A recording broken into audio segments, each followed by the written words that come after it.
गुजरात के वडोदरा की ITM SLS Vadodara university में टेराकोटा स्कल्पचर एग्जीबिशन का खास आयोजन किया गया। ITM-SLS बड़ौदा यूनिवर्सिटी की हमेशा कोशिश रहती है कि वो अपने छात्रों को सिर्फ शिक्षा ना दे बल्कि उनकी स्किल्स डेवलपमेंट में बहुत बड़ा योगदान दे। उसी के साथ साथ उनमें कला, क्रिएटिविटी, इन सभी चीज़ों के बारे में अच्छे से उन छात्रों को समझाया जाता है। इसी के चलते ITM-SLS बड़ौदा यूनिवर्सिटी में टेराकोटा स्कल्पचर कैंप का आयोजन किया गया था, जो नवंबर से दिसंबर के बीच में चला था और इन 40 दिनों के भीतर 37 मूर्तियों को तैयार किया गया। यहाँ पर तमिलनाडु के प्रतिष्ठित देवता अयनार की मूर्तियों को बनाया गया है और उनके साथ में उनके प्रिय दरबार को भी यहाँ पर दर्शाया गया है, जिसमें 5 फीट से लेकर 14 फीट तक की हर तरह की मूर्तियाँ यहाँ पर बनाई गई हैं। जिसमें आप मेरे पीछे देख पा रहे होंगे कि यहाँ पर अयनार देवता की मूर्ति बनाई गई है और इन्हीं के साथ में यहाँ पर 37 मूर्तियाँ उनके दरबार के तौर पर दर्शाई गई हैं।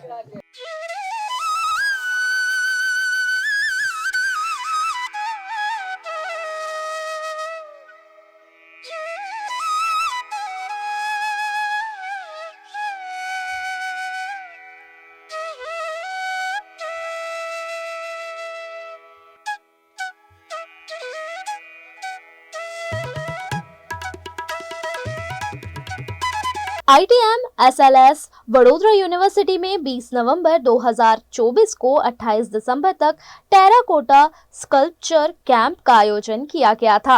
इस कार्यक्रम में तमिलनाडु के 11 कलाकारों ने सभी 37 मूर्तियां बनाई, जिसका नेतृत्व ठनगैया वेलार ने किया, जिन्हें भारत सरकार द्वारा राष्ट्रीय पुरस्कार से सम्मानित किया गया है। ये कलाकार भारत के कई संग्रहालयों के अलावा जापान, फ्रांस और कोरिया समेत के बाहर देशों में अपनी कला का प्रदर्शन कर चुके हैं। कार्यक्रम के मुख्य अतिथि प्रसिद्ध कवि एवं कला समीक्षक प्रयाग शुक्ला थे। तमिलनाडु में गांवों के संरक्षण देवता माने जाने वाले अय्यरनाथ भक्तों द्वारा अत्यधिक पूजनीय हैं, जो अपनी इच्छाओं की पूर्ति के लिए उनसे प्रार्थना करते हैं। इस तरह के कार्यक्रम हमें ये जानकारी देते हैं कि हमारे भारत में कितने तरह की कलाकारियाँ हैं, कितने तरह की पारंपरिक चीज़ें हैं, जिसके बारे में हमें आज भी नहीं पता है। इस खास मौके पर चीफ गेस्ट के तौर पर प्रयाग शुक्ला जी मौजूद रहे हैं और उनसे हम जानेंगे कि आईटीएम की तरफ से ये जो कोशिश है टेराकोटा जो स्कल्पचर्स हैं वो लोगों तक पहुंचाया जा रहा है, इसके बारे में जानकारी दी जा रही है। तो सबसे पहले इस कोशिश के बारे में उनका क्या कहना है? ये बहुत सुंदर कोशिश है, बल्कि इसको मैं कोशिश भी नहीं कहूँगा, ये बहुत सुंदर तरीके से की गई एक अर्चना है। वो खाली इनकी नहीं, अयनार देवी देवताओं की स्वयं कला की, क्योंकि कला का बीज एक ही है। अभी रमाशंकर जी बहुत सुंदर बात कह रहे थे कि जो आधुनिक समकालीन है और ये जो लोक और आदिवासी कला है, परंपरागत कलाएं हैं, इनमें हम कोई भेद न करें। अक्सर हम भेद करने लगते हैं कि जैसे वो आज का जो है आधुनिक है, समकालीन हो, कुछ बड़ा है उसको बड़ी जगह दे देते हैं और उनको कुछ पिछड़ा सा मान लेते हैं। ये आगे हैं, ये पहले के हैं, ये परंपरा है, ये सृजन है वास्तविक। तो ये जो कोशिश यहाँ हो रही है, जो भी नाम उसको आप दें, उद्यम हो रहा है, कोशिश हो रही है, अर्चना हो रही है, पूजा हो रही है, puja in good sense of the term, वो बहुत सुंदर चीज़ है। आप कवि भी हैं, कला प्रेमी भी हैं, तो इस मौके पे अगर कला के चलते कुछ 2 पंक्तियां अगर आप कहना चाहें तो? कला की तरफ से तो कला पर लिखता रहा हूँ, 60 साल हो गए, कला देखता रहा हूँ देश दुनिया में। हमारे जिनसे हमने बहुत सीखा है, स्वामीनाथन जी का एक इंटरव्यू किया था, उन्हीं की बात कह देता हूँ। तो मैंने उनसे पूछा था कि कला और प्रकृति का संबंध क्या है। अब बहुत गहरा सवाल है। इसका जो उन्होंने उत्तर दिया है वो सुनकर आप चकित नहीं होगे, आप खुश हो जाओगे कि अच्छा हाँ, ये तो उत्तर हमको मालूम था, लेकिन इस तरह से नहीं मालूम था। उन्होंने कहा अगर प्रकृति कला के आईने में के सामने खड़ी हो जाएगी तो उसको अपना चेहरा नहीं दिखाई पड़ेगा। मतलब वहाँ का बना हुआ पेड़ कुछ और लगेगा कलाकार के हाथों का, वहाँ जो कुछ भी बना होगा प्रकृति में नहीं होगा। हम भी तो प्रकृति का हिस्सा हैं। अब ये देखिए, मनुष्य आकृतियों से मिलते जुलते, लेकिन ये अलग हैं। इतनी सुंदर बात है, कला ही ये कर सकती है। अगर ये सृष्टि किसी की है जो कि है, वैसे कलाकार की सृष्टि भी है जो केवल उसी की है। इस मौके पर मुख्य अतिथि प्रयाग शुक्ला समिति के आर्ट क्यूरेटर मुश्ताक खान और यूनिवर्सिटी के president Kanupriya Singh Rathore, vice president Ravindra Singh Rathore, ITM university Gwalior के फाउंडर रामाशंकर सिंह उपस्थित रहे।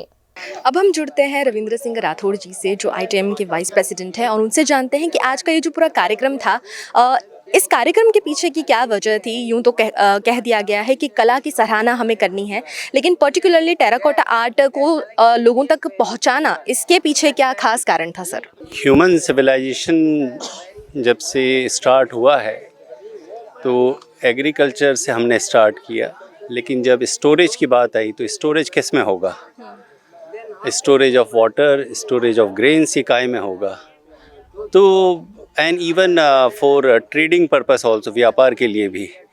तो उस समय तो ब्रोंज और गोल्ड का कोई इन्वेंशन, आविष्कार नहीं हुआ था।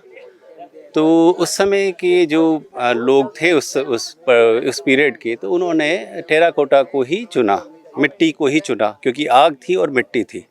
तो उस बेसिस पे मिट्टी को लेके उन्होंने स्टोरेज, उसका ट्रेड कम्युनिकेशन, उनका वाटर का स्टोरेज, ये सब वहाँ से शुरू हुआ। ये इंजीनियरिंग कैंपस है, प्रोफेशनल कोर्सेज यहाँ रन होते हैं, लेकिन हमारी शुरू से कोशिश रही है कि हम अपने बच्चों को आर्ट के बारे में बताएं, और स्पेशली इंडियन आर्ट के बारे में बताएं। पर्पस वही है कि दे शुड अंडरस्टैंड कि आर्ट क्या है, और वो जिस भी प्रोफेशन में जाए वो उस प्रोफेशन में एक मुकाम तक पहुँचे, और दूसरा एक अच्छे ह्यूमन बींग बने, रेस्पेक्ट करे आर्ट को। यहाँ करीब, जैसे मैंने आपको बताया, 3000 से ज़्यादा पेंटिंग्स हैं और करीब 100 के आसपास स्कल्पचर्स हैं, लेकिन मुझे आज तक कहीं भी स्क्रिबिंग नहीं दिखी है, जैसा हम अपने पुराने पैलेसेस में देखते हैं, XYZ, I love you, जो भी वो मेंशन करते हैं, लेकिन यहाँ नहीं है। बिकॉज जब ये बनता है तो उसके पीछे की जो मेहनत है वो बच्चे समझते हैं, देखते हैं, और वो आर्ट के प्रति रेस्पेक्ट डेवलप करते हैं। और यही पर्पस है हमारा कि हम यहाँ पे बुला के, आर्टिस्ट को बुला के ये कैंप करवाएं। हर कला के अलग अलग महत्व होते हैं और हर कला अपने अपने तरह से खास होती है। टेराकोटा आर्ट किस तरह से खास है और उसकी क्या इम्पोर्टेंस है, अब इसे भी जान लेते हैं। जैसा मैंने आपको कहा था कि इन मूर्तियों को महज 40 दिनों में तैयार किया गया था, तो इन मूर्तियों में क्या खास है जो बाकी कलाओं से अलग है, वो भी अब हम जान लेते हैं। देखिए, जो टेराकोटा कला है ये विश्व की सबसे प्राचीनतम कलाओं में से एक है, मिट्टी में से बनाना। टेराकोटा का मतलब होता है कि जब कच्ची मिट्टी को, बनाई हुई चीज़ों को जब हम भट्टी में 800 से 1000 डिग्री सेंटीग्रेड तक पकाते हैं, उसके बाद वो टेराकोटा में कन्वर्ट हो जाती हैं, यानी स्थायी हो जाती हैं। ये अगर हम देखें तो मानव की सबसे प्राचीनतम कलाओं में से एक कला है। यदि, जैसा मैंने पहले भी कहा था, इतिहास में हम देखें तो अधिकांश सभ्यताओं के जो साक्ष्य हैं, ऐतिहासिक साक्ष्य हैं, वो टेराकोटा के रूप में हमको मिलते हैं। और ये जो कला है, इसमें विज्ञान और कला दोनों का ही संगम है, क्योंकि बहुत सारी जो टेक्निक है वो विज्ञान से भी जुड़ी हुई है। इसी प्रकार तमिलनाडु के जो कुम्हार हैं वो भी इस प्रकार की मूर्तियां बनाते हैं। ये मूर्तियां इस मायने में महत्वपूर्ण हैं क्योंकि इतने बड़े आकार की जो मूर्तियां हैं वो किसी और प्रदेश में, भारत में नहीं बनाई जाती हैं। आपने देखेंगे तो आपने चाइना की टेराकोटा आर्मी के बारे में सुना होगा, जो हमको ज़मीन के अंदर से मिलती है, लाइफ साइज जिसमें स्कल्पचर है।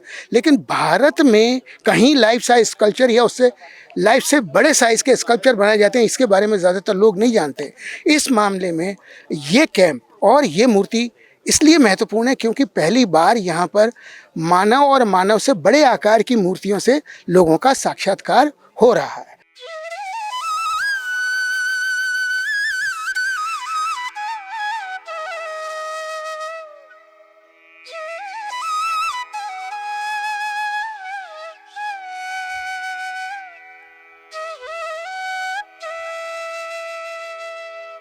टेराकोटा आर्ट एक पारंपरिक कला है जो धीरे धीरे विलुप्त होती जा रही है, और जिसके चलते ITM SLS बड़ौदा यूनिवर्सिटी ने ये एक कोशिश की है कि इस कला को लोगों तक अब पहुंचाया जाए, इस कला का महत्व लोगों तक समझाया जाए। और इसी तरह हम भी वडोदरा और देश दुनिया की खबरें आप तक पहुंचाते रहते हैं, तो जुड़े रहिए VNM TV के साथ।